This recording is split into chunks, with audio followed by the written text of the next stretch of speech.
ಬರೀ ಸುಳ್ಳು. ಈ ರಾಜಕಾರಣ ಸೀನಿಯರ್ ಪಾಲಿಟಿಷಿಯನ್ಸ್ ಯಾರಿದ್ದಾರೆ ಇವರೆಲ್ಲರೂ ಕೂಡ ಅಡ್ಜಸ್ಟ್ಮೆಂಟ್ ರಾಜಕಾರಣಿಗಳು. ಇವ್ರು ಯಾರು ಏನೂ ಮಾಡಲ್ಲ. ನಾನು ಅವತ್ತು ಹೇಳಿದೆ, ಟಾಪ್ ಪಾಲಿಟಿಷಿಯನ್ಸ್ ಅಷ್ಟು ಜನನು ಕೂಡ ಅವ್ರ ಮಕ್ಕಳು ಅವ್ರ ಕುಟುಂಬನ ಬೆಳೆಸುವಂತ ರಾಜಕಾರಣ ಮಾಡ್ತಾರೆ. ಎಲ್ಲ ಪಾರ್ಟಿ ಅಂತ ಹೇಳಿ ಮುಗಿದೋಯ್ತು. ನಾನು ಎಲ್ಲ ನೀವು ಒಬ್ಬ ಪತ್ರಕರ್ತನಾಗಿ ನಾನು ನಿಮಗೂ ಆನ್ಸರ್ ಮಾಡ್ತಾ ಇದ್ದೀನಿ. ನೀವು ಮಾತಾಡಿ.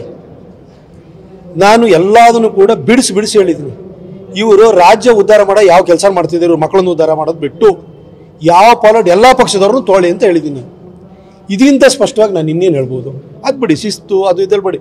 ಒಂದು ಪಕ್ಷದಲ್ಲಿ ಕೋಟ್ಯಾಂತರ ಜನ ಕಾರ್ಯಕರ್ತರು ಇರ್ತಾರೆ, ಪದಾಧಿಕಾರಿಗಳಿರ್ತಾರೆ, ಲೀಡರ್ಸ್ಗಳಿರ್ತಾರೆ. ಅಶಿಸ್ತು ಅನ್ನೋದು ಇರುತ್ತೆ, ಹೋಗುತ್ತೆ, ಅದು ಬಿಟ್ಬಿಡಿ. ಆದರೆ ನಾನು ಹೇಳ್ತಿರೋಂಥ ಪ್ರಶ್ನೆ ಈ ಅಡ್ಜಸ್ಟ್ಮೆಂಟ್ ರಾಜಕಾರಣ ಮತ್ತು ಮಕ್ಕಳನ್ನು ಬೆಳೆಸುವಂಥ ರಾಜಕಾರಣ, ಅದ್ರ ಬಗ್ಗೆ ನಾನು ಸ್ಪಷ್ಟವಾಗಿ ಲೀಡರ್ಸ್ನ ನೇಮ್ ಮಾಡಿ ಹೇಳಿದ್ದೀನಿ. ಇದ್ರ ಬಗ್ಗೆ ಪತ್ರಕರ್ತರ ಸಹಕಾರವನ್ನು ಕೇಳ್ತೀನಿ. ಯಾಕಂದರೆ ಈ ನೆಪೋಟಿಸಮ್ ಅನ್ನೋದು, ಸ್ವಜನ ಪಕ್ಷಪಾತ ಅನ್ನೋದು, ಕುಟುಂಬ ರಾಜಕಾರಣ ಅನ್ನೋದು ಹೋಗಬೇಕು. ಮೋದಿಯವರು ಕೂಡ 1 ಲಕ್ಷ ಜನ ಯುವಕರನ್ನ ಯಾವುದೇ ಬ್ಯಾಕ್ಗ್ರೌಂಡ್ ಇಲ್ಲದಿದ್ದವ್ರನ್ನ ರಾಜಕಾರಣಕ್ಕೆ ತನ್ನಿ ಅಂತ ಹೇಳಿದ್ದಾರೆ. ಅವರಿಗೆ ಭವಿಷ್ಯ ಆಗಬೇಕಲ್ವಾ? ಇವತ್ತು ನಮ್ಮ ಹಾಸನದಲ್ಲೇ ನಿಂತೋಳಿ ಈ ಜಿಲ್ಲೆನಲ್ಲಿ BB ಶಿವಪ್ಪನವರಂಥವರು ಪಾರ್ಟಿನ ಕಟ್ಟಿ ಬೆಳೆಸಿದ್ರು. ಅಂತಹ ಮಹಾನ್ ನಾಯಕರುಗಳಿದ್ದಾರೆ. ಅವರ ಆದರ್ಶವನ್ನು ಇಟ್ಕೊಂಡು ಮುಂದುವರಿಬೇಕೇ ಹೊರತು ಬೇರೆ ಇದೆಲ್ಲ ಜಾತಿ ರಾಜಕಾರಣ ಮಾಡೋವಂಥದ್ದು, ದುಡ್ಡಿನ ಮೇಲಾಟವನ್ನು ಮಾಡೋವಂಥದ್ದು ಇಂಥದ್ದು ಇರಬಾರ್ದು ಅಂತೇಳಿ ಹೇಳಿ ನಾನು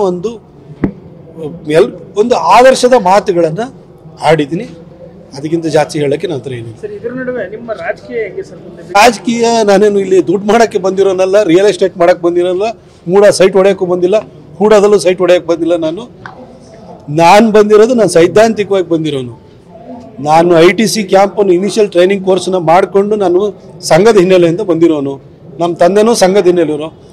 ನಮ್ಮ ತಂದೆ ಹಾಸನ ಜಿಲ್ಲೆನಲ್ಲಿ ಜನಸಂಘದ ದೀಪದ ಗುರುತಿನಲ್ಲಿ ನಿಂತು ಪಂಚಾಯತಿ ಚೇರ್ಮನ್ ಆದಂಥ ಮೊದಲನೇ ವ್ಯಕ್ತಿ. 1968ರಲ್ಲಿ ಬಿರಡಳ್ಳಿ ಪಂಚಾಯತಿ ಅಧ್ಯಕ್ಷರಾಗಿದ್ದರು. ನಾ ಆ ಹಿನ್ನೆಲೆಯಿಂದ ಬಂದಿರೋನು. ನನಗೆ ಬೇರೆ ಏನು ಗೊತ್ತಿಲ್ಲ. ನನ್ನ ಹತ್ರ ಗೊತ್ತಿರೋದು ಸಿದ್ಧಾಂತ ಅಷ್ಟೇ, ರಾಷ್ಟ್ರೀಯತೆ ಅಷ್ಟೇ. ಅದಕ್ಕೋಸ್ಕರ ಯಾವ ಹುದ್ದೆ ಬೇಕಾಗಿಲ್ಲ. ರಾಷ್ಟ್ರೀಯತೆಯನ್ನು ಪ್ರತಿಪಾದಿಸೋದಕ್ಕೆ ನಮ್ಮ ಲಕ್ಷಾಂತರ ಜನ ಕಾರ್ಯಕರ್ತರು ಯಾರಿದ್ದಾರೆ ಅವ್ರಿಗೊಂದು ಇನ್ಸ್ಪೈರ್ ಮಾಡಲಿಕ್ಕೆ, ಅವ್ರನ್ನ ಮೋಟಿವೇಟ್ ಮಾಡಲಿಕ್ಕೆ ಯಾವ ಹುದ್ದೆನೂ ಬೇಕಾಗಿಲ್ಲ.